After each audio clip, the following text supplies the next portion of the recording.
There was no warning. No blip on the radar. No signature on the long-range scans. No whispers in the static. Just the vast, empty silence of space, and then it was there. One moment, the galactic edge was a quiet, frozen stretch of stars. The next, the darkness cracked open and something stepped through. No lights. No greetings. Just a towering shape, blacker than the void it came from, drifting forward like it had always been there and we had simply failed to notice. At first no one moved. The patrol ships didn't raise their shields. The mining freighters kept their drills humming. Even the station orbiting Kendar 3, which was supposed to monitor all traffic within a 10-light-year radius, didn't issue a single alert. Because it wasn't on anyone's instruments. It wasn't supposed to be real. But then it decloaked. And the galaxy saw what we'd built. You have to understand, humanity wasn't feared back then. Barely noticed, really. Sure, we were loud, stubborn, and unpredictable, but so were a lot of young species. We were clever, yes. Resilient, yes. But feared? No. Not even close. That changed in a single breath. The ship that appeared that day wasn't just a warship. It wasn't a dreadnought or a carrier. It didn't match anything in any known registry. It had no identifying marks, no name, no call sign. Just one long, predatory hull, bristling with strange edges, jagged panels, and heat signatures that screamed too hot, too unstable, too human. It didn't come in firing. Didn't broadcast a threat. It just hovered there, silent like it was listening. Watching. Everyone was frozen. Then came the transmission. One word. Not even a word, really. Just a call. Acknowledged. The voice was human. Rough. Tired. But there was something else underneath it. A weight that pressed down on the chest like gravity. The kind of voice you don't forget even when you wish you could. At that moment, panic didn't spread. It exploded. Ships began scattering like sparks. Patrols spun to full burn. Stations hit lockdown. Civilian channels screamed across sectors. Entire colonies tried to reroute evacuation schedules. No one knew what it was, but everyone knew they didn't want to be anywhere near it. And that's when it moved. The black ship didn't accelerate in any traditional sense. There was no ignition flare, no shift in engine noise. Just jumped. Not through warp. Not with slipspace coils or quantum displacement drives. It blinked, impossibly fast, and suddenly it was sitting just above the moon of Delhan 4, half a sector away. Every sensor on the network failed to track it. Again. The Council of Outer Species issued a red-level alert, something not even activated during the Tarsk invasions. High Command started sending encrypted pings to Terran space. Demands for identification, for explanation, for containment. But Earth said nothing. Not for 2 days. That was the worst part. The silence. And behind that silence, the fear. What if they didn't know what it was either? What if they'd lost control? But the truth was far worse. They knew exactly what it was. It was ours. You have to go back a few years to understand.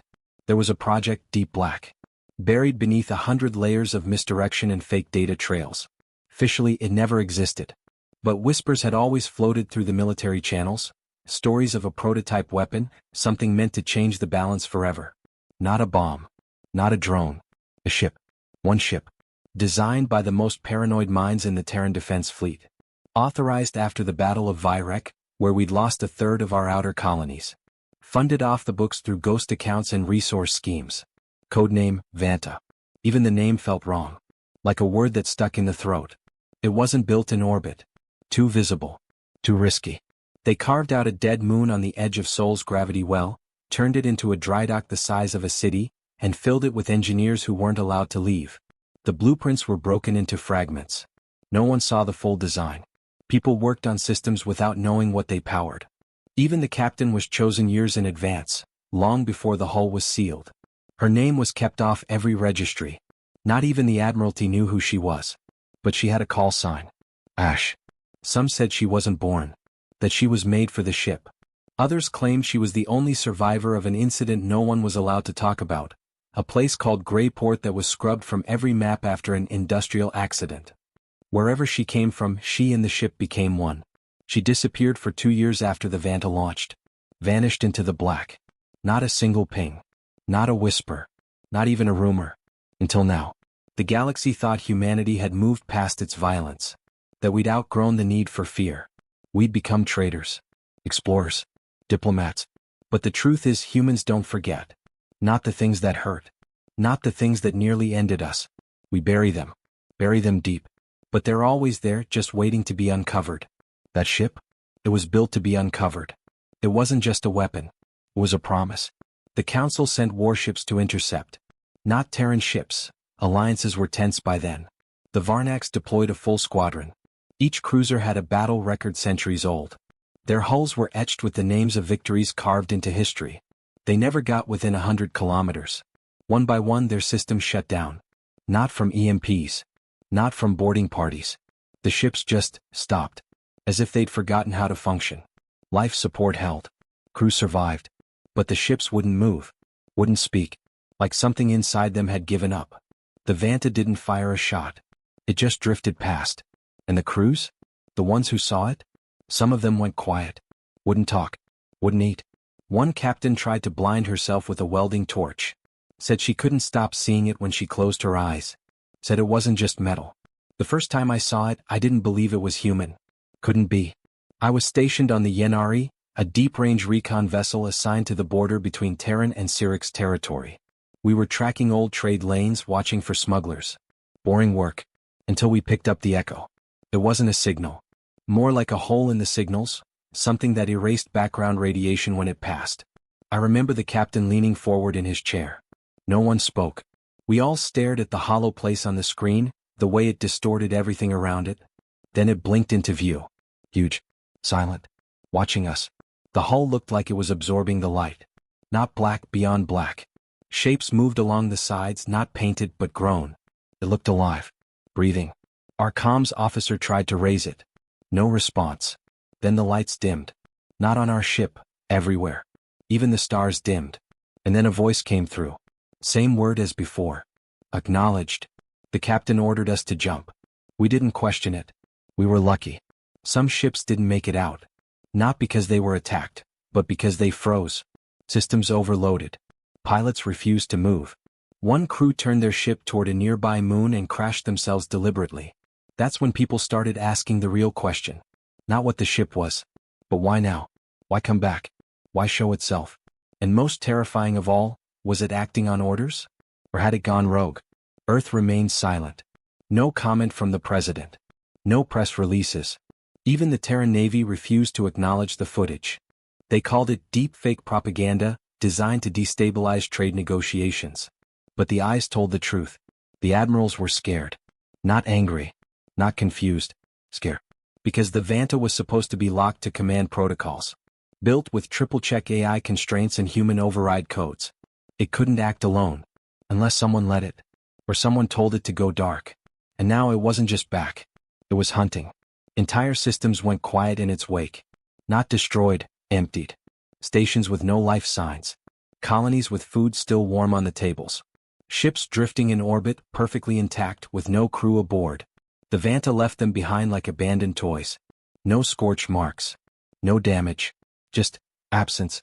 As if it had taken something only it could detect. Some said it was testing. Others believed it was collecting. But the ones who understood human history, the real history, started whispering something different. That this was our warning. A reminder. That we were still the most terrifying species in the galaxy when pushed too far. That when we build something to end a war, we don't build it to be kind. We build it to be remembered. Then came the signal. Encrypted. Terran frequency. One we hadn't used in decades. A single line of code. Followed by a set of coordinates. Deep space. No known systems. A region so cold and empty even pirates didn't bother charting it. And one final message. It's awake. We didn't finish it. We only set it free. If you're hearing this, run. Somewhere out there the Vanta moves. It doesn't blink. It doesn't sleep. And when it appears the lights dim. It doesn't declare war. It doesn't ask for surrender. It only speaks once. And when it does, you've already lost. But this time it's different. This time it didn't come back alone. This time, it brought something with it. And whatever it is, it's human. Or it used to be. We don't know yet. But we're about to find out. Because now, it's heading for Earth. And it just decloaked. Right above us. The silence after the ship's appearance wasn't peaceful. It was the kind of silence that made your ears ring and your heartbeat feel like a drum in your chest. Everyone aboard the listening post was still holding their breath, staring at the massive vessel hanging in space like a nightmare frozen in time. It didn't move. It didn't signal. It just hovered, Unreal, impossible. They didn't teach you in training how to respond to something like that. There were protocols, sure. Charts and contingency plans and simulations. But none of them had ever included this. A human warship, bigger than any blueprint in circulation, darker than the void around it, suddenly appearing right in the heart of what was supposed to be peaceful neutral space. And the terrifying part? No one claimed it. No one admitted they knew it even existed. Then came the questions. Who built it? Why was it cloaked? Why now? And if it really was one of ours, why had it been hidden? One of the techs at the station, young guy, nervous hands, always wore his headset a little too tight, muttered what everyone else was already thinking. That thing isn't new. Look at the hull. That's not fresh metal. That's old. Like, decades old. The sensors confirmed it. Patches of carbon scoring. Weld lines where repairs had been made, hurriedly and not to any known military standard. The ship looked like it had been through hell, and not just once. It had seen battles. Fought in them. Survived them. And all of it while nobody knew it was even out there. They scanned it again. Still no signal. No transponder. No IFF tag. Just one word painted down its flank, barely visible through the years of wear and damage. Revenant. That hit hard. Because that name had a weight to it. Rumors. Whispers. For years, old veterans had talked about something like it in hushed tones after drinks, when the younger officers had left the room. Ghost stories. A rogue ship. A classified mission that never came home. A black ops fleet that was too dangerous to exist, too unpredictable to control. Nobody believed it. It was just a myth, something you told rookies to scare them. But there it was. Real. Right in front of them. The Revenant. The tension inside the station kept climbing. Every second the ship stayed silent was another second closer to someone making the wrong decision. The admiral on duty kept his voice calm, but you could see the fear behind his eyes. He ordered the long-range comms to send a priority alert back to Earth Command. But it was too late for quiet messages. Because the rest of the galaxy had already seen it. The listening post wasn't the only one in that sector. Civilians had eyes too, traders, diplomats, explorers, and some of them had comms fast enough to transmit raw footage before military silence protocols could lock things down. The moment those images hit the wider networks, chaos followed. Everyone had an opinion and none of them were good. The United Coalition demanded answers. The Zarkith Dominion raised its fleet alert status. Independent systems started scrambling their militias. Old enemies and uneasy allies all watched the same footage of that black, silent giant hanging in space, and assumed the worst. But Earth Command didn't answer right away. That scared people more than anything. Because silence from the top usually meant only two things. Either they didn't know what was going on, or they knew exactly what was going on and didn't want to say. Neither was comforting. And then the Revenant moved. Just a twitch at first. A slight shift in orientation. But it was enough to trigger alarms. Defense platforms lit up. Fighters scrambled. Emergency protocols activated. And still no signal. No voice. No warning. One of the operators tried sending a direct line, voice not data. Something human. Just a short message, unknown vessel, this is neutral territory. Please respond. What came back wasn't a message. It was sound. A low, distorted hum that made every screen flicker. Lights dimmed. Static buzzed through speakers. Some people swore they heard voices in it, fragmented, echoing, layered. Words buried beneath noise. And then the sound cut out. The ship went still again. That should have been the end of it for the day. But instead it got worse. Because someone recognized the sound pattern. A linguistics AI, cross-referencing everything it could pull from the archives, matched part of it to a human distress code. An old one. Pre-expansion. Something used back when ships still relied on analog systems and jury-rigged antennas. It was the kind of code used by crews who knew no one was coming to save them, but sent the signal anyway. It said, "Survivors aboard. Do not trust them." People argued about what that meant. Survivors? Survivors of what? And who wasn't to be trusted? More scans were run. This time deeper ones. Penetrating radar. Mass spectrometry. Pulse imaging. All of it pushed to the edge of legality because at that point nobody cared about protocol anymore. They just wanted answers. The scans revealed internal movement.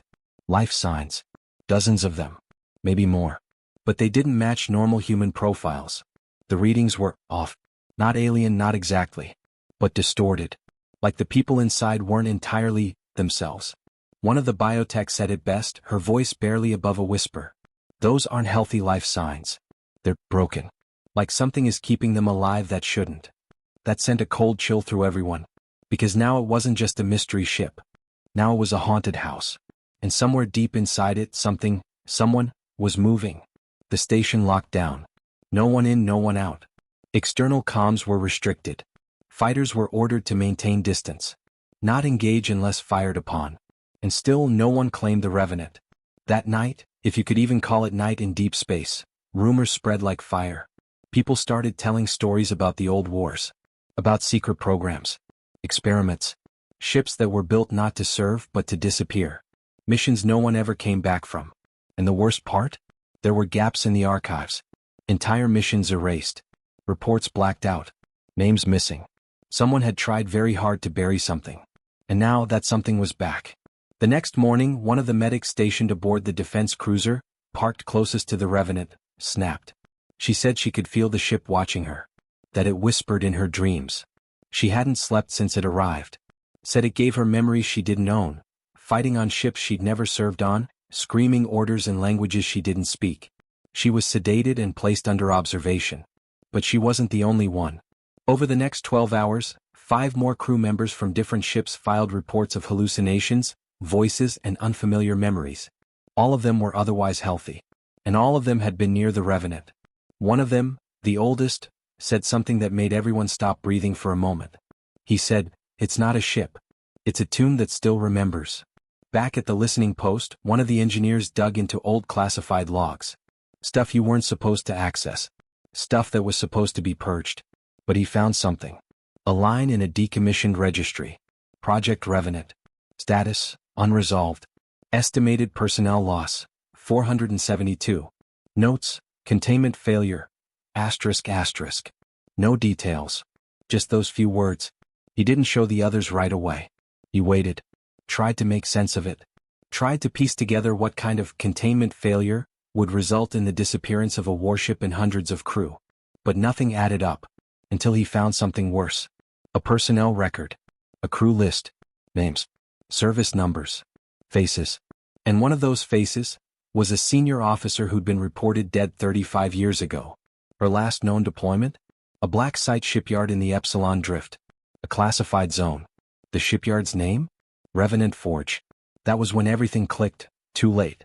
Because while they were busy digging through secrets, the Revenant made its second move. A narrowband burst signal. Not to Earth. Not to the station. But somewhere deeper into space. It was tight beam, encrypted, and so fast that most of the systems didn't catch it. But one did. And it traced the direction. The Revenant hadn't just shown up. It was calling something. Or someone. And whatever it was calling, hadn't answered yet. But it would. And when it did, nothing would ever be the same again. Nobody slept after that signal. Not really. People tried, they pretended, they went through the motions. But deep down, every one of them felt it. Something had shifted. The kind of shift you can't explain, only feel. Like the gravity in the room had changed. Like the universe itself had turned to look at them. The Revenant had sent a message. It had broken silence for the first time since it appeared. And it hadn't spoken to anyone local. Not Earth. Not the station. Not the defense fleet. It had whispered into the dark. To something further out. And now, everyone was just waiting to see if something whispered back. Command didn't know how to handle it. You could see it in the briefings. Too many suits, not enough answers. They increased patrols, doubled sensor sweeps, rotated out personnel who started reporting strange dreams or unexplained memory glitches. But nothing stopped the feeling. That low crawling dread. Like the air was getting thinner even though the systems were still green. The Revenant hadn't moved again. But that was almost worse. It just stayed there, hovering above the planet like a shadow that refused to fall. Every time a ship passed near it, the same things happened. Systems glitched, hull sensors flickered, and crews started reporting strange thoughts. Some said they felt watched. Others swore they saw things inside the blackened windows. Shapes, movement, maybe people. Or something pretending to be people. And the number of life signs inside the ship kept changing. At first there were a few dozen. Then it dropped. Then it spiked. Then dropped again. No one could explain it. Bio readings flickered like something was interfering with them. Or maybe it wasn't interference at all. Maybe it was real. Maybe whatever was inside the Revenant wasn't staying in one place. Maybe it wasn't staying still. The technician who'd first picked up the name on the hull had started losing it. He locked himself in his quarters and refused to come out. When they finally got the door open, they found the walls covered in drawings, crude sketches done in pen, repeated over and over, the same jagged silhouette of a ship surrounded by stars, and always the same phrase beneath it, scratched in shaky handwriting. We were never alone in there. He didn't remember drawing them. Could barely speak. Said something about hearing old crew logs in his head. Voices he didn't know, talking about things no one should have survived. About corridors that bent wrong. Lights that didn't cast shadows. Things seen out of the corner of your eye but never there when you turned. By then, even the skeptics were starting to feel it. The pressure. The unspoken threat. No shots had been fired. No one had boarded the Revenant. But it was already affecting people. It was like the ship had brought back more than its bulk. It had brought memory, trauma, fear, and maybe something else. Then came the signal distortion from deep space. It wasn't from the Revenant. It came from outside the system. Farther than even the long-range telescopes could clearly see. Just a faint ripple at first, barely a tick on the gravimetric charts. But growing. Like something very big was moving. Slowly but surely. Heading their way. No one wanted to say it out loud. But they all knew. The Revenant had called something. And it was coming. The station switched to full lockdown. Command scrambled more ships from nearby sectors. Nobody cared about politics now. Even rival systems sent observers. For once, everyone had the same fear. Whatever was on its way wasn't going to stop at one planet. Some people thought it might be a rescue. Others thought it was a retrieval. And a few, the ones who looked the most tired, thought it was a reckoning. Because no one builds a ship like the Revenant without a reason. You don't make a monster like that unless you're fighting something worse. One of the analysts finally came forward. She'd been digging through old Cold War logs. Stuff buried in deep archives, half redacted. She found reference to a failed program. Not just a Black Ops mission but a full initiative, one designed to send human consciousness into deep space without ships. Brain signals transmitted through dark energy fields. The idea was to map enemy thoughts before battles ever began. It was shut down. Or at least that's what they'd told people. But what she found, it looked like the program had gone too far. That they didn't just send signals. They sent people. And one test ship had vanished. Her hands shook when she showed the report. The ship's name? The Revenant. Not a warship. Not at first. It was a carrier for minds. For thoughts. A shell wrapped around a pulse core engine meant to keep the minds alive and looping until they could come home. Except they never came home. And now they had. But they didn't come back the same. The defense fleet wanted to destroy it. Take no chances. Vaporize it before whatever was coming got closer. But command wouldn't give the order. Not yet. Not while there were still life signs inside. Not while the truth was still buried under half-truths and locked files. Then came the emergency beacon. Not from the Revenant but from the scout ship monitoring the outer system. Their last transmission was cut off mid-sentence. Static. And a single frozen frame of a ship. Massive, jagged, not like anything in human design, barely visible against the stars. No identification. No known configuration. Just motion. Silent. Steady. Closing the distance. Panic didn't set in all at once. It crept. Officers grew sharp with their words. Crews snapped at each other. Some started locking themselves in, refusing to leave their posts or quarters. Others started writing messages to family, quietly uploading them to secure channels. Everyone was afraid. But no one wanted to admit it out loud. One of the older pilots, someone who'd fought in the fringe wars decades ago, said what everyone was thinking. This isn't a war. It's a return. And then the Revenant lit up. No weapons. No movement. Just light. From within. Like 1,000 tiny lanterns had been ignited all at once. Some red. Some blue. Some green. They shimmered through the broken windows. Through the hull scars. Through the fractures in the armor. Like stars trapped in a tomb. And then for the first time it spoke. Not on any frequency they could intercept. Not through sound. It was in the minds of every human within range. Not words exactly. Just pressure. A presence. A memory not your own. A feeling like falling and floating all at once.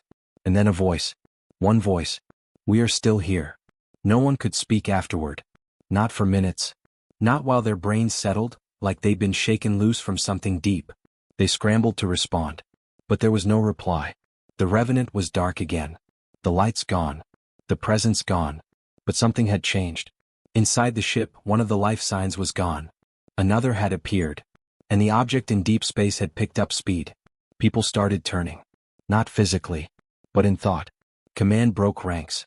One of the captains pulled his ship away from formation, said he wouldn't be party to this. That the Revenant was cursed. That whatever it had brought with it wasn't meant for them. He tried to leave orbit. His ship disappeared. No explosion. No debris. Just gone. One moment it was there on every screen. The next static. People screamed. Others froze. Officers barked orders trying to re-establish control. But the fear was already loose. And nothing could pull it back. Sensors picked up a pulse from the approaching object. Not a weapon. A signal. Binary. Simple. Repeating. And decoded it said, "Open the door." That's when the Revenant powered up. Engines dormant for decades roared to life. Plasma spilled from fractured ports. Lights along its hull flickered on. One by one. Like a heart beginning to beat again. But it didn't move forward. It rotated. And pointed toward the heart of the system. Toward Earth. All across the network silence fell. And somewhere far behind it, in the cold of space, the thing that had been called, came closer. Just when everyone thought they had grasped the full weight of what was unfolding, the Revenant did something no one expected. It didn't just point at Earth. It began to change. Not physically, at least not in any way the sensors could track. Instead, the ship's biosignatures started to multiply, splinter, and shift inside its core. Life readings no longer resembled humans or any known species. The pulse fluctuated wildly, like something alive but unstable. And then, without warning, the ship emitted a low, resonating hum, a sound felt more in the bones than heard in the ears. Suddenly, across all communications, a second voice joined the first. It wasn't human. It was something else, something ancient and alien and vast. It didn't speak in words but in vibrations, ideas, feelings. A flood of raw emotion washed over everyone listening. Despair, fury, hope, and a desperate plea for understanding. The crew on the station and fleet ships began experiencing intense migraines, visions, and unshakable chills. Some clutched at their heads, crying out silently, while others collapsed, overwhelmed by what they were sensing. And then the signal changed. The alien presence wasn't alone. It revealed images, fractured memories, flashes of a battle older than any living species, a war of mind and matter spanning galaxies. The Revenant was a relic of that war, a prison vessel meant to contain a power no one was prepared to face. The twist hit like a hammer. The Revenant was not just a carrier of human minds lost to time. It was a battlefield. A place where human souls and alien consciousnesses had collided, fused, and been trapped together for decades. But worse, it wasn't done. The call it sent had been a warning and a trap. The massive object approaching wasn't a rescuer. It was the enemy. A vessel of pure destruction, bent on erasing everything the Revenant carried, and everything connected to it. The stakes skyrocketed. This wasn't about a mysterious ship suddenly showing up in orbit. It was about a battle for survival, of minds, bodies, and the very future of humanity. Command scrambled to respond, but chaos reigned. Orders tangled in confusion and fear. Some urged surrender, others prepared for all-out war. In the middle of it all, a small team of scientists and pilots volunteered for a dangerous mission, to board the Revenant and uncover its secrets before the enemy arrived. They were given only one rule: no one could come back without answers. As their shuttle approached the dark, humming vessel, the crew felt a suffocating pressure.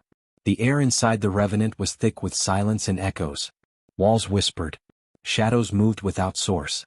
And through it all, the voices kept coming, human and alien, desperate and angry, trapped and free. The team's leader reached out to touch a control panel, and the ship responded, flickering to life, revealing cryptic symbols and star charts that no one had seen before. A message blazed across the displays in a language older than humanity. To open the door is to invite the storm. Outside, the enemy vessel drew closer, its presence a dark stain against the stars. Inside, the Revenant was waking. And no one knew if the storm they'd invited could be survived. The countdown had begun. The enemy ship loomed larger, a terrifying silhouette against the stars, its hull pulsing with ominous energy. Inside the Revenant, the team's hearts pounded as they raced through corridors that seemed alive, the very walls thrumming with a strange power. Every step echoed with tension.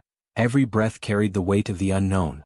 Their mission was clear: unlock the secrets of the Revenant, find a way to stop the incoming threat, and survive. But the deeper they ventured, the more the ship resisted. Doors sealed shut behind them. Systems flickered unpredictably. The voices inside their heads grew louder, some pleading for help, others warning of doom. In a dim chamber bathed in eerie blue light, they discovered the ship's core, a swirling mass of energy and consciousness, a fusion of human souls and alien intelligence, locked in an eternal struggle. It was not just a prison but a weapon. The power within could destroy entire star systems or heal them. The leader stepped forward, hand trembling, to connect with the core. As his mind merged with the energy, memories flashed, battles fought, sacrifices made, betrayals that shattered alliances. The core revealed the truth. The Revenant was created to contain a force too dangerous to roam free. But that force was not evil. It was survival itself, a primal will to live and adapt. Outside, the enemy ship fired its first salvo. The shockwave rattled the Revenant's hull, throwing the team off balance. They had no time. The leader made a choice, to use the core's power to repel the attack, risking everything. Energy surged through his veins, pain and power entwined. The core responded, radiating light that pushed back the enemy's assault. The battle outside became a war of wills, a clash of titans unseen by any world. But just as victory seemed within reach, the core whispered a chilling secret. The enemy was not just a ship, it was a living extension of the Revenant's own past, an echo of the very force imprisoned within. To defeat it meant destroying a part of themselves. The team faced an impossible choice: save the galaxy by sacrificing their own future or risk annihilation by holding on. With tears and trembling hands they made their decision. The leader unleashed the core's full power in a blinding burst. The enemy ship shattered, dissolving into stardust. The Revenant, though scarred, stabilized. The voices quieted, peace settling like a fragile dawn. As the team prepared to leave, the leader's comm crackled. A faint signal came through, a new message from deep space, encrypted and alive. It wasn't over. The storm they thought they had calmed was only the beginning. The galaxy held secrets darker and deeper than anyone had imagined. And the most terrifying ship in the galaxy was just the start. The silence that followed the destruction of the enemy ship was almost deafening. Inside the Revenant, the air felt lighter, as if the weight of centuries had lifted from the very bones of the ship. The pulsing energy core, once a storm of conflict and chaos, now beat steadily, a fragile heartbeat in the vast emptiness of space. The team gathered, exhausted but alive. Faces streaked with sweat and dirt reflected the depth of what they had just endured. No one spoke at first. Words seemed too small to hold the meaning of what they had witnessed and survived. But slowly the tension began to ease, replaced by a cautious hope. They had won, or so it seemed. The leader looked around at the faces of those who had volunteered for this impossible mission. He felt a swell of pride but also a deep sadness. So many had carried burdens they could never fully share, secrets held tight beneath smiles and forced calm. In this moment those walls fell away. "Is it really over?" someone finally asked, voice barely above a whisper. The leader shook his head slowly. "No, not really. We've pushed back the storm, but we haven't understood it completely. The Revenant holds more than we can see, more than we thought possible. And whatever sent that signal, it's still out there, waiting." They had uncovered answers, but new questions had sprung up like shadows stretching across a fading light. The Revenant was not just a ship. It was a reminder, a warning, of the deep connections between life, technology, and the mysteries lurking beyond the stars. Back on the bridge, the team began the painstaking work of restoring the ship's systems and scanning the surrounding space. The readings were stable, but anomalies remained, faint signals, patterns in the cosmic background that hinted at vast intelligence and ancient history. One of the scientists, eyes tired but shining with curiosity, spoke up. "The fusion of human and alien consciousness here. It's unique. We're looking at the birth of a new kind of life, a mind made from many, shaped by conflict and survival." It was a thought that stirred both awe and fear. What did it mean to be human, if not just a collection of memories and feelings? What did it mean to be alive in a galaxy filled with forces beyond comprehension? The leader stared out the viewport, watching the stars blur by as the ship adjusted course. Earth was still many light years away, but their mission was only beginning. "We have a responsibility now," he said quietly. "Not just to protect our world but to understand what we've found here. The Revenant is a bridge, between past and future, between species and ideas." The team agreed. They would study, learn, and prepare. The galaxy was vast and full of unknowns, but they were not alone. The Revenant had shown them that life in all its forms was connected by threads stronger than space or time. As they worked, personal stories emerged. Bonds formed in the crucible of fear and discovery. There was laughter between the tension, shared meals in the cramped mess hall, moments of quiet reflection beneath the ship's faint hum. One pilot confessed her fear of never seeing home again, and the leader reassured her with a steady hand on her shoulder. Another scientist shared a memory of a lost loved one, finding comfort in the team's shared humanity. These were the small victories, the moments that made the vast unknown feel a little less lonely. Months passed. The Revenant's secrets slowly unraveled, revealing star maps to uncharted systems, data on extinct civilizations, and clues about the forces shaping the galaxy's future. The team sent reports home, careful not to reveal sensitive details but enough to prepare Earth's leaders for what might come. Despite the calm, the leader never forgot the final message from the depths of space, the encrypted signal, a promise that the storm was only beginning. He spent long hours alone in the ship's observation deck, staring into the infinite night. Sometimes, the voices from the core whispered in his mind, memories of those who had come before, hopes for those yet to come. He wondered if humanity was ready for the challenges ahead. If their strength, their resilience and compassion, would be enough. And then, as the ship drifted through a quiet nebula, the sensors picked up something new, a faint beacon pulsing with life. The Revenant shifted course. The journey was far from over. But in that moment, surrounded by stars and the endless possibilities of the universe, hope burned brighter than ever. The most terrifying ship in the galaxy was now a symbol of humanity's greatest strength, the will to survive, to learn, and to face the unknown together. And that was a story worth telling. As the crew prepared for what lay ahead, the leader spoke one final truth to the team. We don't know what's out there. But whatever comes, we face it as one. Because that is what it means to be human. The stars stretched before them, infinite, mysterious, and waiting. And humanity was ready.